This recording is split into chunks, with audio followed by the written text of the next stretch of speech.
जय हिंद स्टूडेंट्स। पिछले वीडियो में हम लोगों ने एक एग्जाम्पल लिया था students of a school stage rally for cleanliness programme वाला। ठीक है, अब उसके आगे एक और एग्जाम्पल है, उसको कंटिन्यू करते हैं। क्वेश्चन है, Sania has a piece of land which is in the shape of a rhombus. She wants her one daughter and one son to work on the land and produce different crops. She divided the land in two equal parts.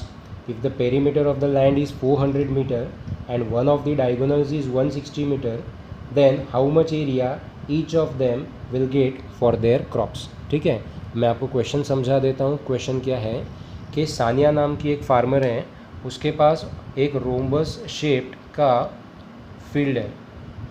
आप सब जानते हो rhombus क्या होता है कि एक ऐसा क्वाड्रिलेटरल जिसके ऑल साइड्स इक्वल होते हैं। ठीक है, तो ये उसके पास एक रोम्बस शेप का फील्ड है जिसका पेरीमीटर दिया हुआ है 400 मीटर का। अब उसको एक बेटा और एक बेटी है और वो चाहती है कि दोनों को इक्वल पार्ट्स उस लैंड का दे दिया जाए, एक में उसका बेटा फार्मिंग करे और एक में उसकी बेटी फार्मिंग करे। ठीक है, तो वो उसको दो इक्वल हिस्सों में डिवाइड करती है। हम सब जानते हैं कि किसी भी पैरेललोग्राम को, रोम्बस भी एक पैरेललोग्राम ही है, ठीक है, तो किसी भी पैरेललोग्राम को इक्वल पार्ट में डिवाइड करना है तो आपको उसका डायगोनल निकालना पड़ेगा। ठीक है, तो हम यहाँ से एक डायगोनल निकाल के इसको जोड़ देते हैं, तो ये दोनों भी एरियाज़ इक्वल रहेंगे। ओके, अब वो बोल रही है कि उस एक डायगोनल का वैल्यू जो है वो 160 मीटर का रहेगा, यानी यहाँ पे बी डी को हम 160 मीटर ले लेते हैं। अब वो बोल रही है या क्वेश्चन पूछ रहा है कि कितना एरिया उसके बेटे और बेटी को मिलेगा। तो अब आप चाहे ये वाला एरिया निकालो ADB वाला, या आप ये वाला एरिया निकालो BDC वाला, दोनों भी केस में क्या होगा कि एरिया सेम ही आएगा। मतलब आपको निकालना एक ही है, वही उतना ही उसका बेटे का रहेगा, उतना ही उसके बेटी का रहेगा। ठीक है, तो अब यहाँ पे पेरीमीटर हमको दिया हुआ है, यहाँ पे अगर हमको इसका एरिया निकालना है, ठीक है, तो यहाँ पे हमको बेस और हाइट की ज़रूरत होगी जो कि हमारे पास है नहीं। तो फिर हमारे पास ऑप्शन क्या बचता है, हेरॉन्स फार्मूला। हेरॉन्स फार्मूला के लिए हम लोगों को सारी साइड्स अवेलेबल चाहिए, एक तो दिया हुआ है, ये बाकी की पता करने के लिए हमको उसने पेरीमीटर दिया हुआ है, तो पहले पेरीमीटर का यूज़ करके हम पहले साइड्स निकाल लेते हैं। ठीक है, तो पेरीमीटर है 400 मीटर का, तो ईच साइड आएगा उसका 100 मीटर का।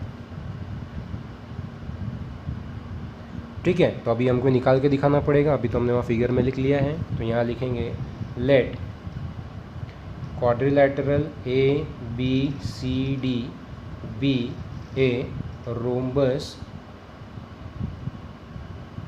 shaped field of Sania. ठीक है, BD is a diagonal which divides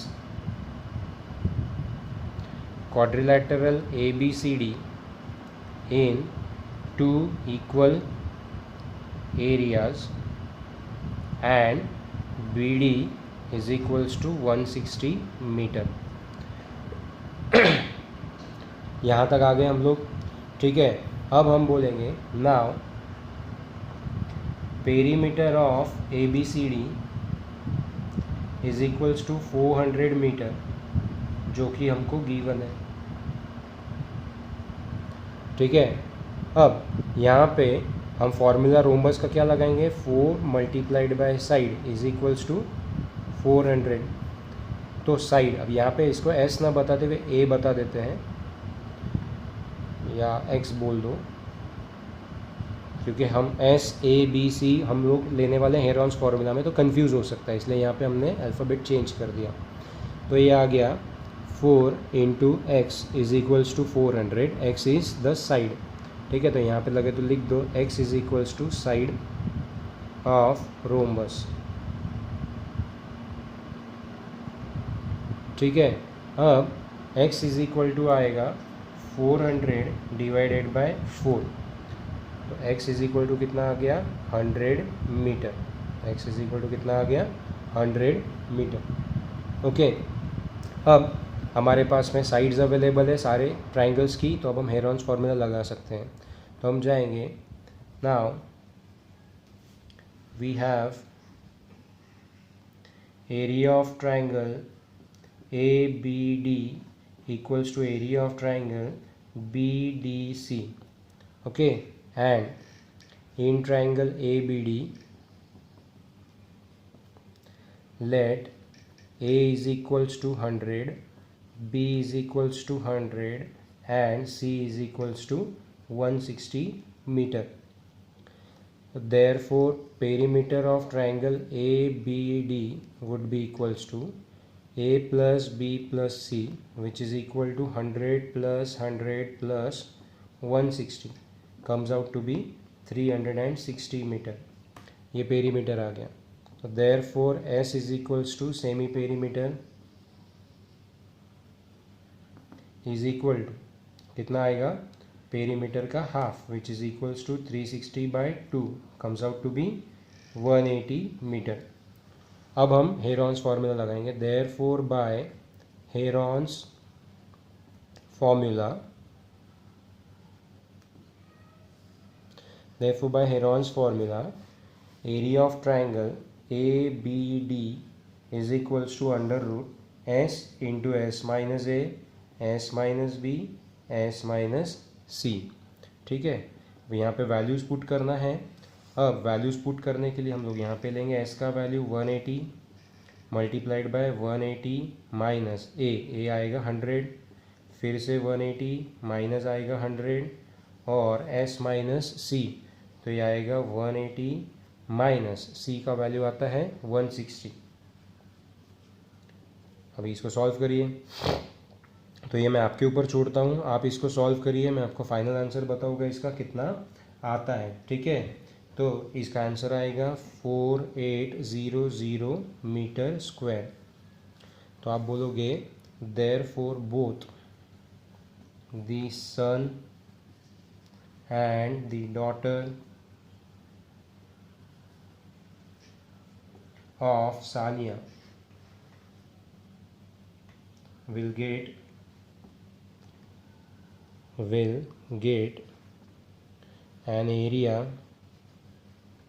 equal to 4800 metre square. ठीक है, तो यहाँ पे हम लोगों का प्रॉब्लम ख़त्म होता है.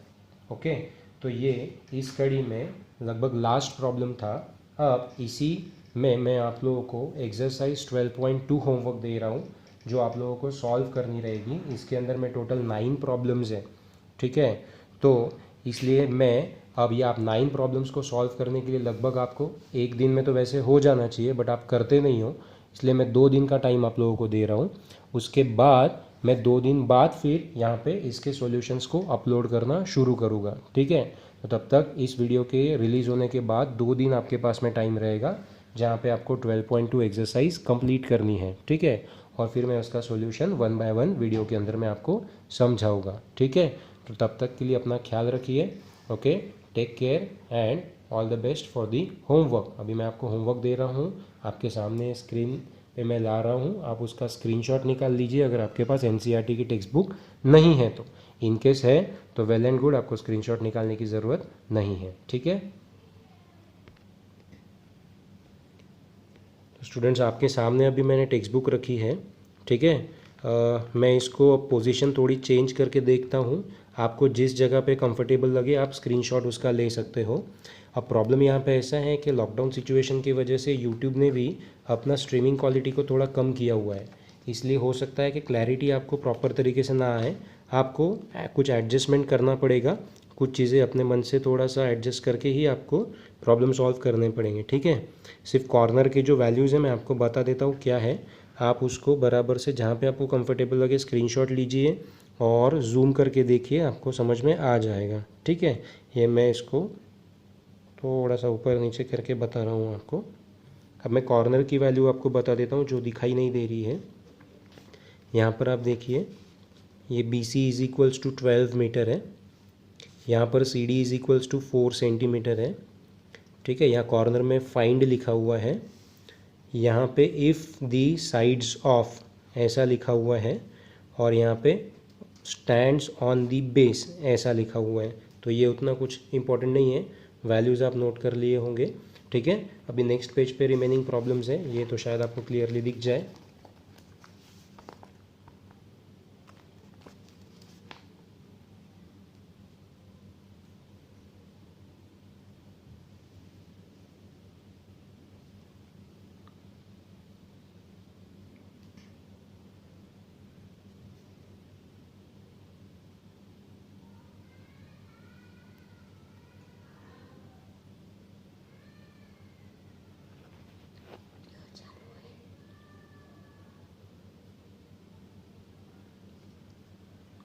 ठीक है, मैं पहले प्रॉब्लम की पहली लाइन पढ़ रहा हूँ यहाँ पे 5th प्रॉब्लम की।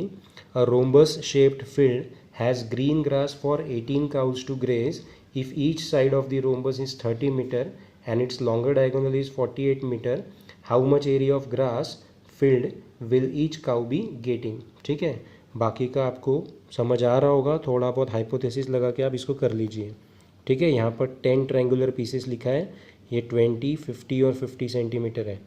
यहाँ पर 32 सेंटीमीटर है, ये 8 सेंटीमीटर है, ये 6 सेंटीमीटर है। उसके बाद यहाँ पे 9 सेंटीमीटर, 28 सेंटीमीटर, 35 सेंटीमीटर, 50 पैसे पर सेंटीमीटर स्क्वायर। ठीक है, यहाँ तो आपको क्लियर दिख रहा होगा, ऐसा होप करता हूँ। ओके, सो अब मिलते हैं 2 दिन बाद अगले वीडियो में, तब तक के आप होमवर्क को सॉल्व करके रखिए। ओके, जय हिंद।